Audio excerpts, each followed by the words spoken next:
Greetings. In this video, we're going to take a look at finding trig values of any angle. Your first inclination at looking at this problem might be just to type it in your calculator, and you could. In fact, go ahead and do that. Take a minute, make sure you're in degree mode in your calculator, and type in sine 30 and sine 150. What do you notice? Pretty cool, huh? It's the same. They're both 1/2. Now, question is, why? Why are they both equal to 1/2? Well, before we get into that, I'm going to have you stop. We're going to have to shift our thinking a little bit. So we kind of are used to and comfortable with this idea of SOHCAHTOA. That works pretty good when I have right triangles. But if I have 150 degrees, that's a bit of a problem for a triangle. We're going to have to shift to our circle and our x, y, and r definitions. So on the circle, we can see here, we've got a circle. If I zoom in on the circle, in the first quadrant, it works pretty good. So if this is my radius, I'm going to have an x value and a y value. Where's my x coordinate in this picture? Hopefully you're thinking about the x-axis being here, your y-axis being here, and then your x value ends up being this distance from here to here, right? And then my y value is this distance, which ends up being the same as this distance. So we can still kind of connect to the triangle to help us think this through.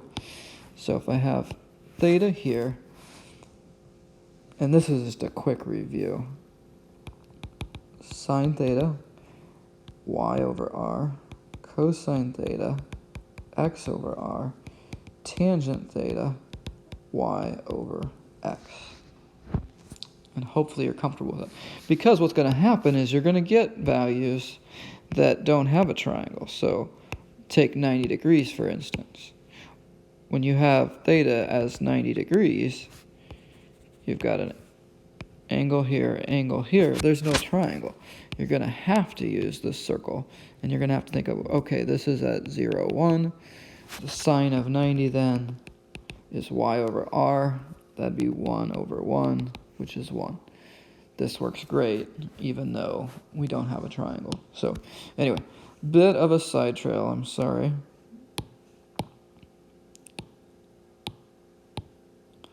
But we are going to switch over and we're going to use these definitions extensively. So make sure you're comfortable with them and where they came from. Because that's going to help us understand sine of 30 and sine of 150. So I kind of like this picture. I'm going to see if I can drag it over there with me.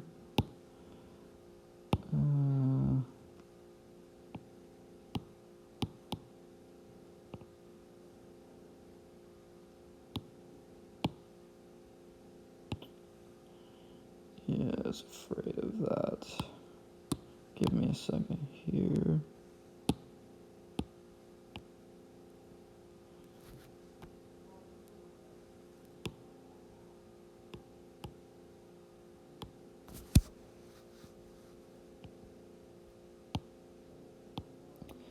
I think it would have been easier just to redraw it myself.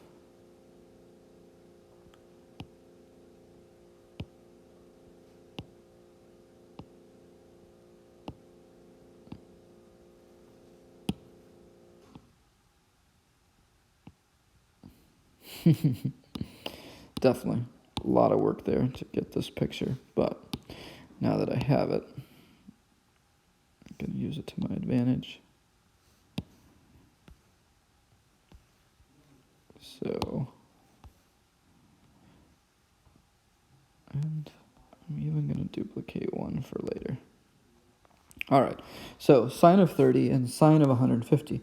The first thing we're going to want to do without our calculators, because some of them you're going to have to not use calculators, is to make our little xy axis and put a circle on it. so that we can use it. Then we need to find 30 degrees. Hopefully you know that this is 0 here. This is 90 here. So if I divide this into thirds, 30 degrees would be right here. So this is 30. Now, if you think about this, 30 degrees, if I know the x value is here, the y value is here, the radius is here. So how big we get to pick. Remember I mentioned about similar triangles, it doesn't matter which one we're looking at. The ratio of the opposite over the hypotenuse, y over r, is going to be the same. So 30, 60, 90 triangles are as easy as 1, 2, square root of 3. Do you remember where to put them? 1 is going to be on the short side, 2 is the hypotenuse, square root of 3 is here. The one thing you want to think about is the positive and negative signs. So in this quadrant, x is square root of 3, y is 1. So the sine of 30 degrees is opposite 1 over the hypotenuse 2. Now let's take a look at this for 150 degrees. Well, where's 150?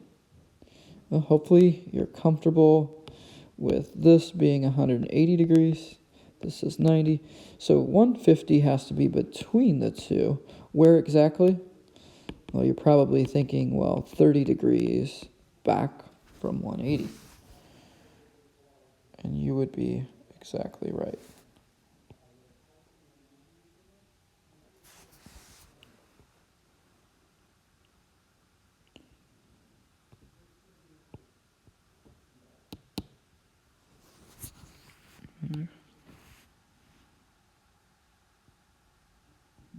I want to make it just a little bit higher.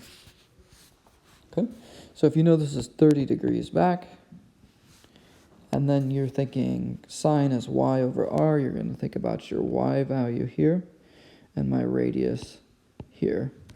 Now, you're probably seeing another 30, 60, 90 triangle, and thinking, okay, 30, 60, 90, this has to be 1, my radius has to be 2, and my x value has to be the square root of 3. You're wrong. It's not the square root of 3.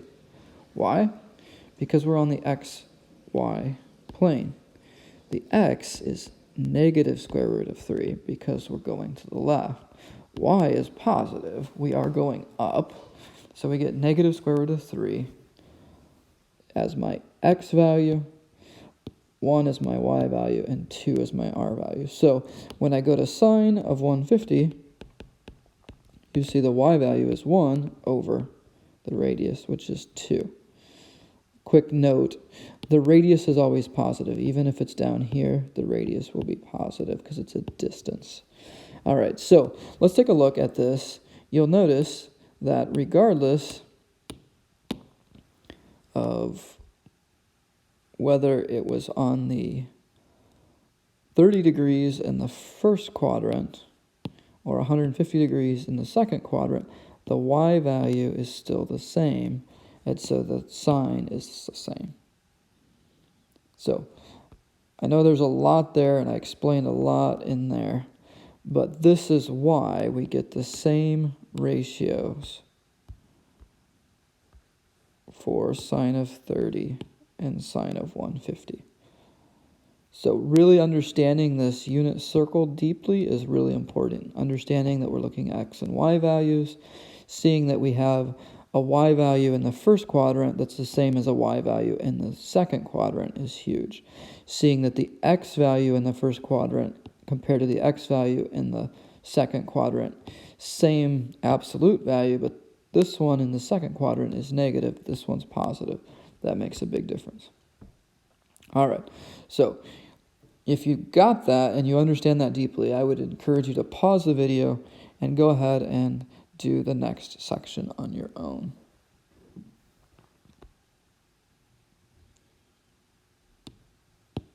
All right.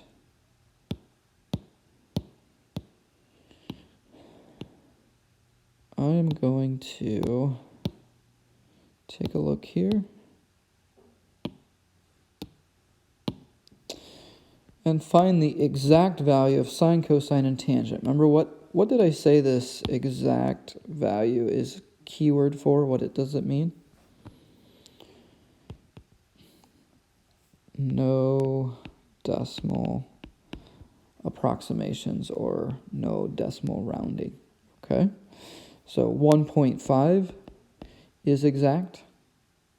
But if I had an answer in my calculator that went on and on and on, and I rounded to 1.5, that would not be exact. Okay, so that's what's going on there. All right, how are we going to find this without a calculator so we get no decimals? Well, first we got to find 225 on the unit circle. So where is 225 on the unit circle? Well, hopefully you're thinking 0, 90, 180, 270, 360, and so that narrows us in. We're in this quadrant. Where exactly in this quadrant are we? Well, if we just do a little subtraction, 225 minus 180, we see we get 45 degrees past, so that's half of 90, so right about there. So this is going to be 225 degrees.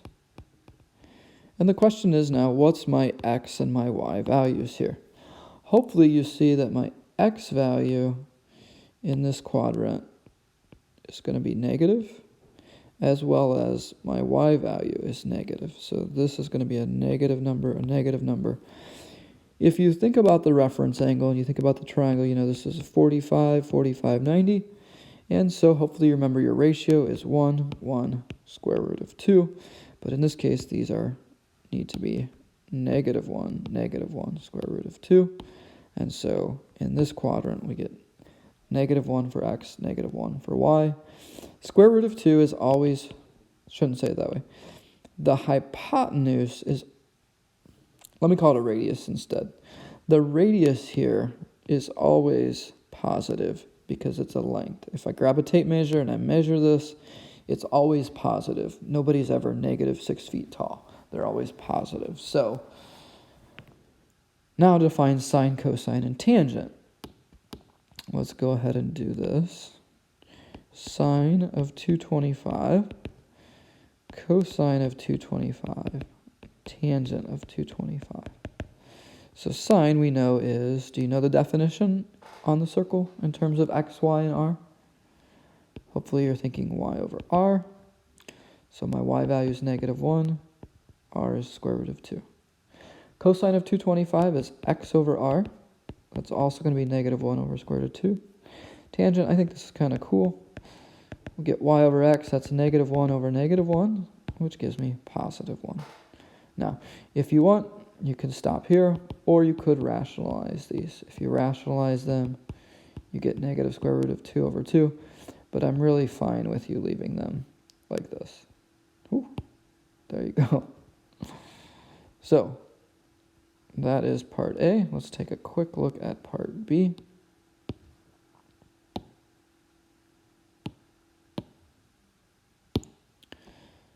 Negative 780. We still need to find sine, cosine, and tangent for all of these. Sine of negative 780. Cosine, negative 780. Tangent of negative 780 degrees. So how are we going to do that? Go ahead and try it if you haven't. First thing, we're going to have to find negative 780 on the circle. Well, I know if I go negative, I'm going backwards. So that's once around. That's twice around. So if I go around twice, I know that's going to give me negative 720. I need to go a little bit further. From 780 to 720 is 60 more degrees. So I need to go 60 more degrees in this direction. So that's going to put me down here-ish. So that's negative 780 degrees. I now need to think about my x and my y coordinates here, and my radius. All right, so hopefully if you're thinking, oh, this was 60 degrees, I'm maybe going to erase this. Oops, not that. Just to make it so I can see. I know this is 60 degrees. So I could use any size triangle I want. I'm going to use a 1, 2, square root of 3 triangle. Do you remember where the 1, the 2, and the square root of 3 goes? The 1 goes here. 2 is the hypotenuse. Square root of 3 is here. But in my picture, I have a problem. Do you see the problem? The problem is my y value should be negative. So x is positive 1. My y value is negative square root of 3.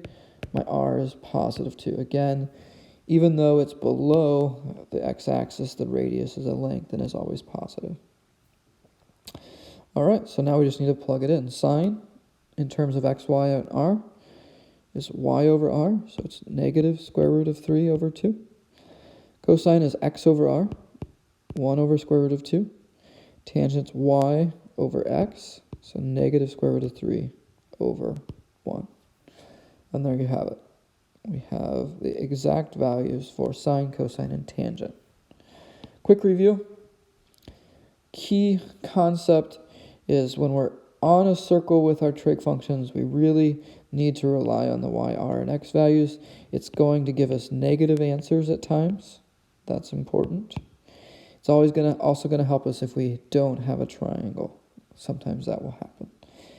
Matter of just drawing your picture, finding exactly where the angle is, finding your reference angle, which is 60 here, 45 here, and then using your ratios that you know. So 60 is 1, 2 square root of 3. 45, 90 is 1, 1 square root of 2. Throwing your negative signs in.